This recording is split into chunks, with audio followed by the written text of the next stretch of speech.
Intip penghasilan Angelina Sondakh usai bebas, imbas ikuti langkah Baim Wong dan Atta Halilintar. Sepertinya artis sekaligus politisi Angelina Sondakh kian membuktikan jika setelah bebas punya sumber penghasilan baru. Ya, janda mendiang Anji Masaid itu sepertinya kian menyelami dunia YouTuber seperti Atta Halilintar dan Baim Wong. Lihat saja, semenjak bebas dari penjara, wajah Angelina Sondakh kian sering muncul di channel Kema Entertainment. Rupanya, channel itu memang milik keluarga Angelina Sondakh. Bahkan, perempuan yang akrab disapa Angie itu tak segan mempromosikan channel YouTube-nya.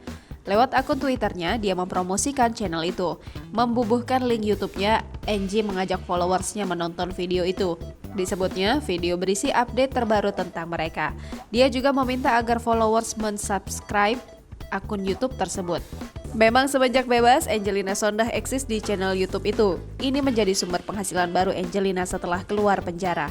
Terbaru, channel itu memposting kemahiran Angie dalam memperbaiki perabot rumah tangga yang rusak. Ia mengaku senang ilmu selama di lapas bisa berguna saat dirinya bebas. Angelina Sondakh kini tengah menikmati momen bahagianya setelah dinyatakan bebas dari penjara. 10 tahun lamanya, ia tak bisa berkumpul dan harus kehilangan momen dengan keluarganya. Semenjak kepulangannya, Angelina Sondakh sudah disibukkan dengan aktivitasnya bersama keluarga. Diketahui saat ini Angelina Sondakh tinggal di rumah orang tuanya.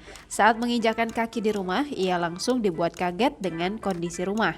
Beberapa sudut ruangan tampak kotor dan kurang terawat, termasuk dapur. Alhasil Angelina Sondakh pun turun tangan. Di sana, Angelina Sondakh mulai membersihkan lantai dapurnya. Sesaat setelah menyapu lantai, mendadak lemari kecil yang berada di dapur ambruk. Lantas mantan istri almarhum Anji Masaid itu pun mengeluarkan keahliannya yang didapat selama di lapas.